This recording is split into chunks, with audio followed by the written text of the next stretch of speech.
times I had many competing events and I decided to make time to be at this one because I believe in gender equality.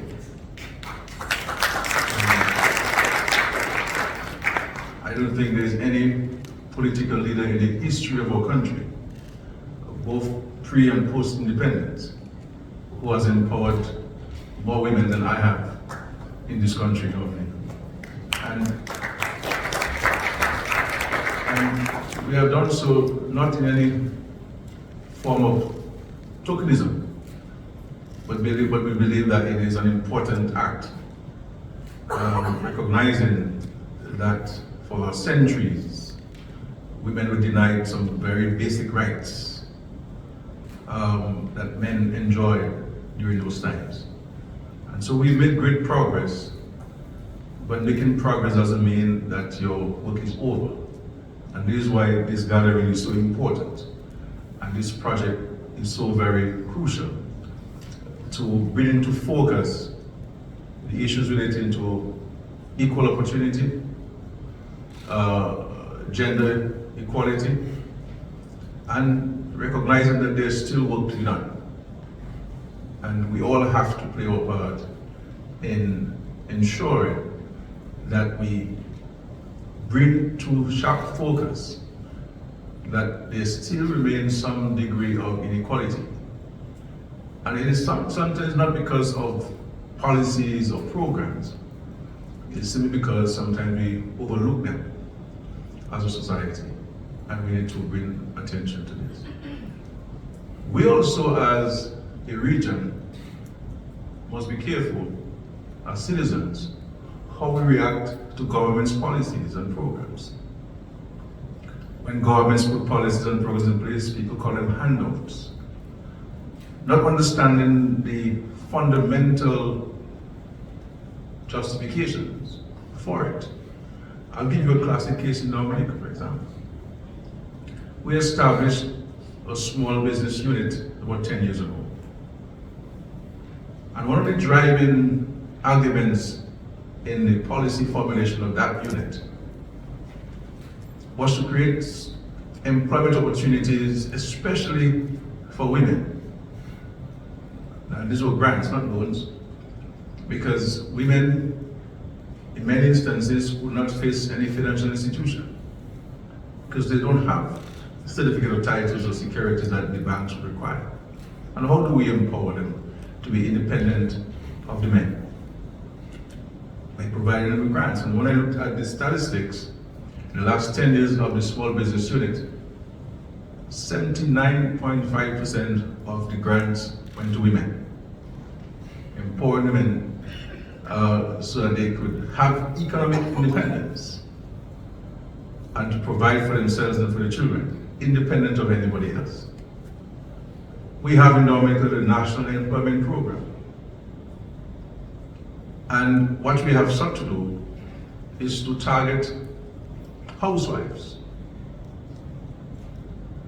but to seek to have them employed in the communities where they reside, so that they are able still to be there for the children at crucial times during the day, to provide meals for them, to be there at night, and to be there at home when they're back from school, in an effort to end the cycle, the vicious cycle which exists for so many women. And even in housing, we ensure that if we're granting a home to a family, that the wife still must be on this title, not just the husband. So that in the event that there is a dispute, the man can't tell the lady to get out because she has a legal right to the house. And so I am saying these things, and I'm speaking here as if I'm speaking to the audience in St. Vincent and the Grenadines or Grenada or St. Lucia. Because sometimes we in society, we are a bit too superficial with our understanding and appreciation of government's policies and programs. And we're too quick to criticize them rather than taking some time Life is not about looking at it from our perspective. That's not what the Lord put us on earth to do. It is to look at people's circumstances, putting ourselves in people's circumstances, and what can we do to uplift them, to make life better for them. And too many times, we look at life from our perspective, how we think it should be, rather than how we believe that these people would like life to be for them. And sometimes too, we forget that we are beneficiaries of government's social safety net programs. And that those who are currently receiving it are people who are accepting handouts and so forth. So I'm saying that to say that we have to be a more compassionate society. If there is no compassion, then these programs will not bear any fruit. If we just do it just for the record, it won't bear any fruits. It has to come from within ourselves. There must be an intrinsic motivation to get it going. And for me, it is an ideological and philosophical perspective that we need to ensure that we provide opportunities for people, irrespective of who they are, where they are, and ensuring that we break the barriers of injustices and grow for all genders in our society. And we have to speak to this. They have provided me some very important notes. And I was conflicted whether I follow the notes or I speak my mind, so I'll seek to make reference to some of the notes they provided to me. But I'm very honored to have this opportunity to address you today on the launch of the Build Back Equal project. And let me add my own words of welcome to you, our dear ministers of gender affairs from our sister territories, as well as our partners from the various United Nations agencies. And I must say that the UN agencies are doing a fantastic job here in Dominica and indeed in many parts of the world. I always tell people, the UN is not the General Assembly, where there's a lot of talk. The UN, many agencies are doing real, practical and tangible interventions in so many of our countries. And I can say to you, my friends from the UN agencies, you have a very, very large footprint in Dominica, especially in difficult times. You've always been at our side, and we're very grateful for the support of the various UN agencies.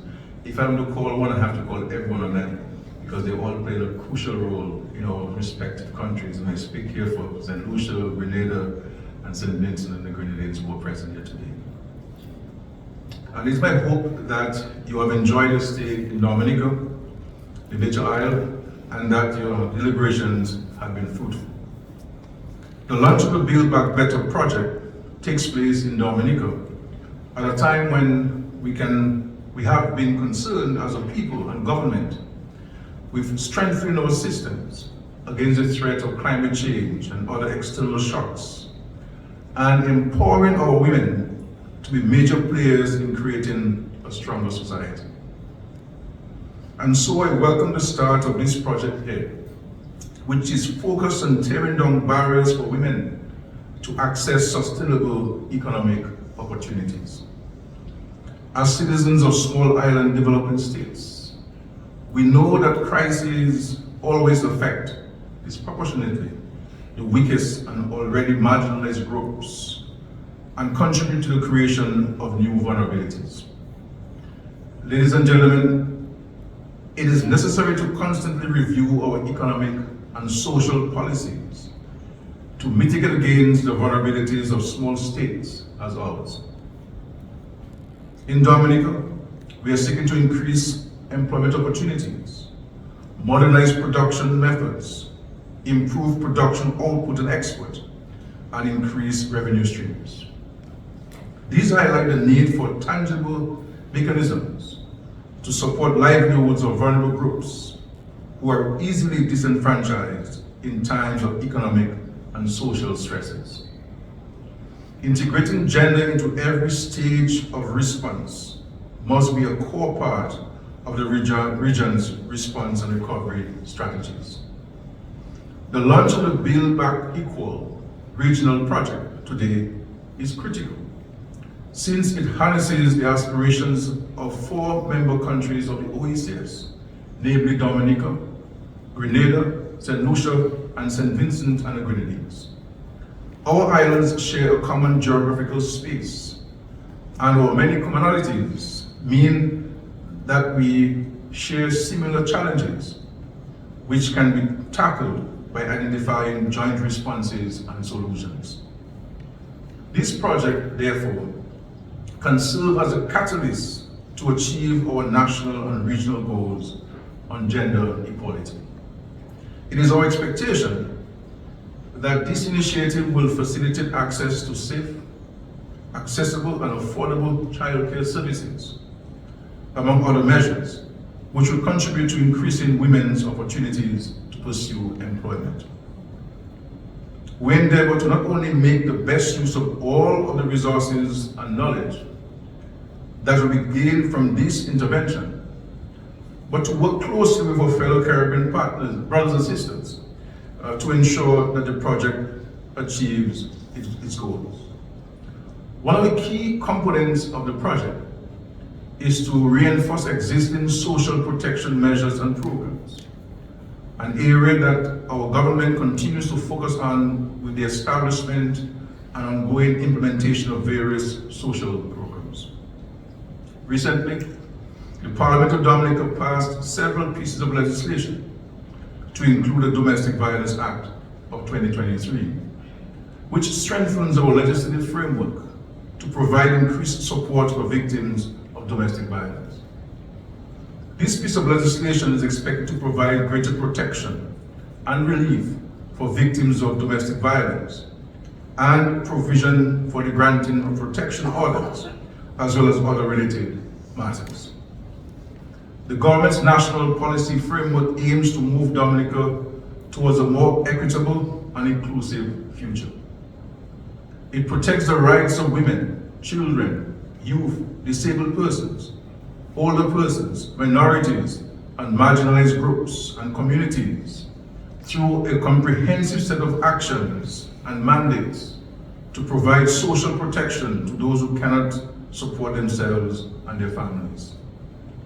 This project is therefore timely and appropriate as it supports the strengthening of our social protection programs to meet the unique needs of women, men, boys, and girls, and other vulnerable groups.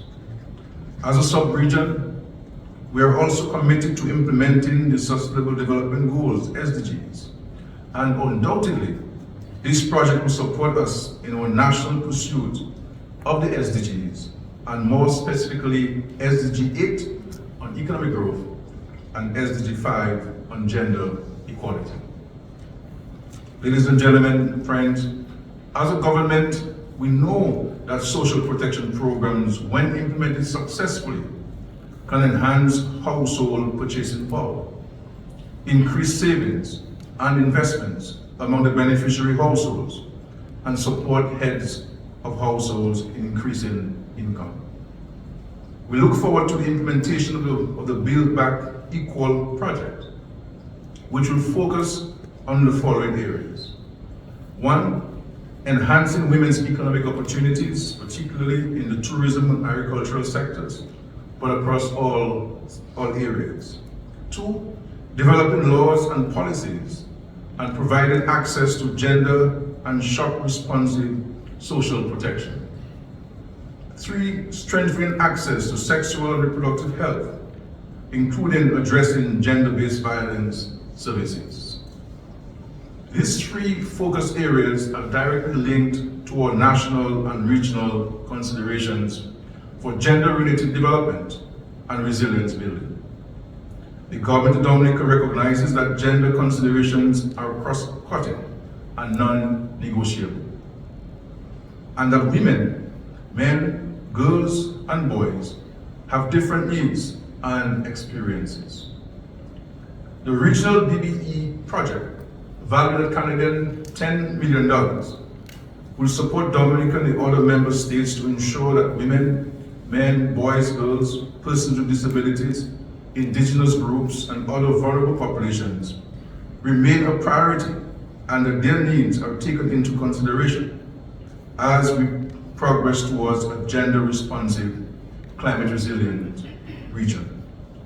The Government of Dominica expresses heartfelt thanks to the Government of Canada for the dedicated support and commitment given to the region over the years, and to the UN Women MCO for implementing such a useful and timely project which aims to contribute to women's economic resilience in the Eastern Caribbean.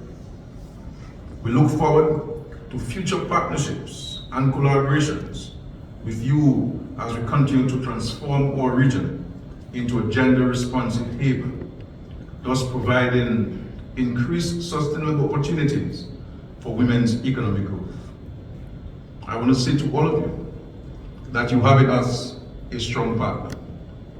For myself personally as a Prime Minister and my entire cabinet and government system, we are in total support of gender equality and ensuring that women are given a fair chance in our society.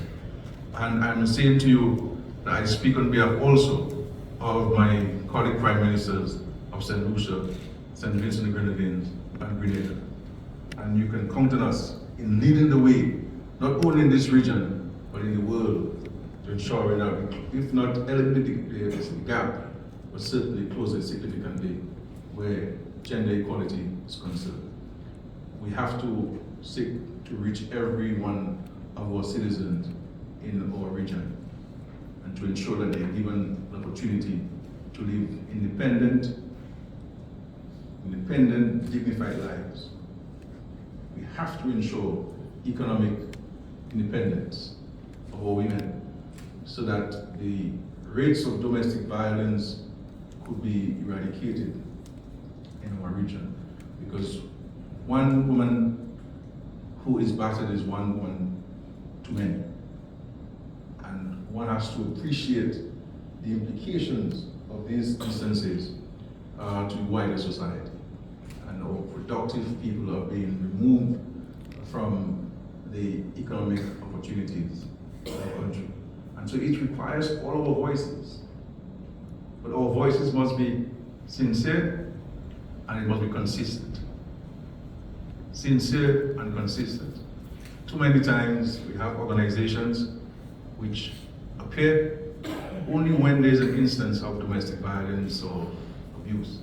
And once this incident subsides, then we don't hear from them. We have to be consistent. And we have to create this strong partnership. And here it is, a Prime Minister is saying these things. And because I believe in that we have to join forces as a nation and not look at things from a partisan standpoint in order for us to either support or not support. Because at the end of the day, we're all citizens of our region. And we need to ensure that we provide the support all our people, irrespective of who they are. And so I extend a hand of collaboration, a hand of partnership, and a sincere extension of engagement of all stakeholders as we seek to work together. Because we welcome the support of the Kenyan government, we welcome the support of the UN agencies, but we in the region, as citizens, must have a more profound resolve in addressing these issues which confront us. And it requires consistency, it requires sincerity, it requires transparency in our engagement. Because for me, it is not only an ideological and philosophical pursuit, but it's also a biblical responsibility, a Christian duty. I wish you all the best. And I do hope that my minister would have exposed you to some of our natural beauty and splendor. Just 5 minutes away, we have a cool soufriere, bubbling but cold, and a drive-through volcano. And we have so many natural sports. Dominica is known for a permanent residence of sperm whales. There are many countries in the world that has that. We have the second largest boiling lake in the world. We're promoting renewable energy, and by 2024, we will have 100% of our energy coming from renewable sources. And so we are pushing heavily in respect to the environment and the protection of the environment and using what the Lord has given to us to survive. But on the gender equality point, we have to work hard because time is not on our side and we have to push and push. And so this is why I'm so happy to be here and to register the government of Dominica's absolute support for this initiative and look for it unfolding for the greater good of everyone, our citizens, especially our women. Thank you very much.